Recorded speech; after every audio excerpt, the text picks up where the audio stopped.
Here we are, ready for chapter 16 of The Treasure Hunter's Tale. A few days later, Miss Beloved of the King recovered and felt strong enough to get up. Freddie had been such a good little helper, making sandwiches for the men and thin gruel for his dear mother. He had spilled some things and made rather a mess, and the wicked boatswain had beaten him, but he remained cheerful. So joyful was he to be able to tend to his darling mother, and so happy to know he was truly loved by her and the king.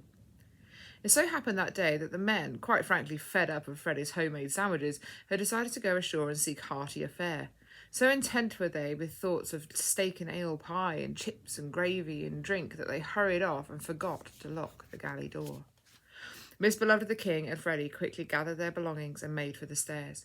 Very soon they were out on deck. The fresh air hit them in the face and filled their lungs with salty breezes and filled their hearts with hope of escape. As they were getting the gangplank ready to lower it, Miss Beloved of the King spied an old and ancient-looking chest. It was labelled the King's Treasure, and the chest had obviously been bashed around in many attempts to open it, but this had clearly failed, as it was still very much intact but firmly locked. "Are you coming, Mother?"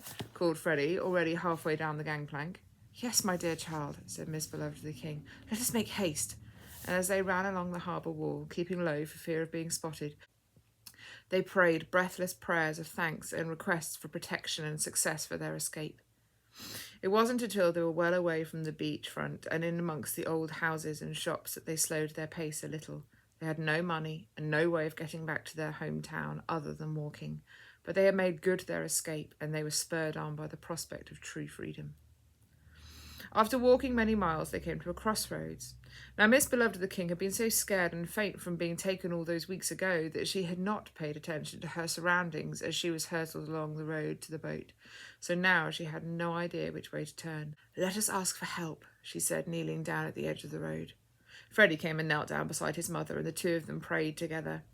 As they were praying, Miss Beloved of the King thought she heard a horse and cart coming along the road, and at first her heart started racing for fear of being retaken, or worse, so vulnerable were they both.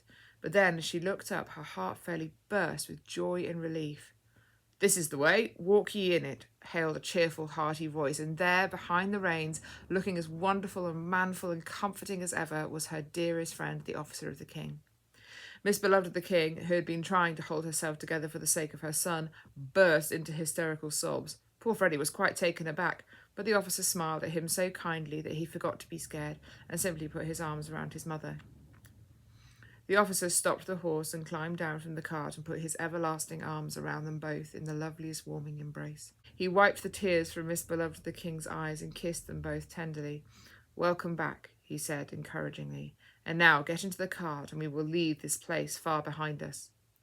In the cart there were warm blankets and bread and roasted lamb with bitter herbs for the travellers, and Freddie, seeing such a welcoming sight, leapt up into the cart and started to get cosy. The officer held out his strong right arm to Miss Beloved of the King, but she threw her arms around his neck and thanked him again and again. He held her for a while, then looked into her face. "Well done, good and faithful servant," he said, smiling lovingly at her, "for you have been faithful." Miss Beloved of the King smiled up into his eyes. "You helped me," she said softly, but with great conviction. "Did you like the parrot I sent?" "That was you! Oh, yes, thank you so much." "I thought that might comfort you, even if I had to not be there for a time." He looked at her and then at Freddie. "Welcome, my boy," he said. Freddie had been quietly studying the officer's face while all this was going on. "Thank you," he said shyly. "It's nice to meet you properly, not just in my dreams." He smiled happily. "Look, Mother, there's all sorts of nice things to eat up here." Miss Beloved of the King was helped up into the cart, and then what a feast of celebration they had as the officer jumped up and took the reins once more, and the cart started speeding away. They thanked the dear officer and asked him to send a special message of thanks to the King for his provisions, and to his son, Prince Emmanuel, for the truth of the wonderful message they had now left far behind, and prayed that the next poor soul who was to be the cook would discover their message and find rest for their soul. After eating supper, they settled down for a good long rest, and when they awoke, their surroundings were familiar once more. Miss Beloved of the King sat up and gently woke Freddie. "Come, my dear, for we are almost home, and I have someone very precious I would have you meet." Such was the look of joy and anticipation on her face that Freddie sat up. "Who is it, Mother?" he asked, quickly rubbing the sleep out from his eyes and looking eager. "It's my dearest mother, so she will be your grandmother, dear," said Miss Beloved of the King, for she knew that dear Miss Poor in Spirit would quickly take Freddie to her heart as much as she had. "Did you hear that, sir?" said Freddie excitedly, turning to the officer. "I have a grandmother now, too. I didn't have a mother nor a father for the longest time, and now the king has given me a new heart and a new mother, and now a darling old grandmother, too." He beamed up into the face of his friend. "The king takes away, and the king gives too," said the officer, smiling back. "Blessed be his name." "Amen," cheered both the son and his mother. Now, while all this had been going on, for we have spent many chapters on these two and their trials and tribulations, you must be certain that Miss Poor in Spirit prayed for her daughter's protection, and so did many of the townspeople. So shocked were they at her capture, and so without hope were they at first, that as they saw the steadfast faith of that dear old lady, many came to find their hope in the king too, and set off to the hill. The officer had a busy time escorting whole crowds to the gate and along the road, but he never left the two on the boat either, such was his ability and power. Miss Poor in Spirit had been very encouraged to see so many turn away from their old lives and turn to the king, that she too saw the good in the difficult, trying situation and thanked the king for it. The ladies of the town made sure she was provided for, and the gentlemen made sure she was safe each evening. Indeed, the whole town seemed so changed.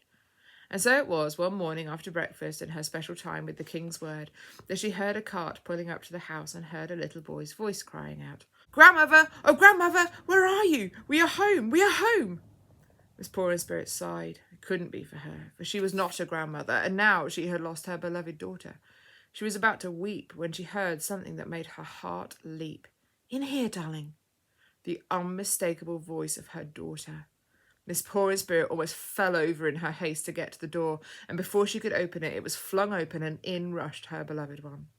Miss Beloved of the King was much altered. She looked worn and weary, but her face had that familiar joy sparkling through the tears, and they embraced for a long time.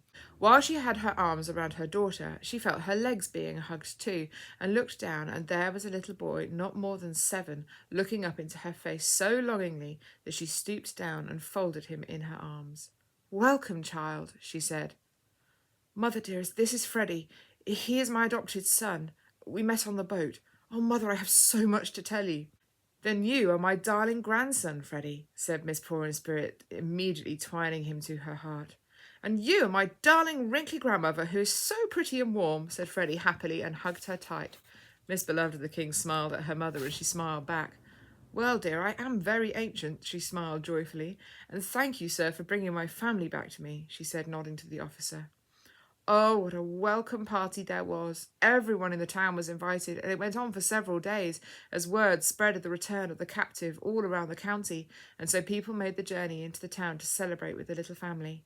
Miss Beloved of the King was delighted to see so many folk clearly changed for good. The young lady from their first day there had now such a servant heart that she was barely recognisable, and many of the children flocked around Miss Beloved of the King demanding Bible stories, and Freddie got to know them all very quickly.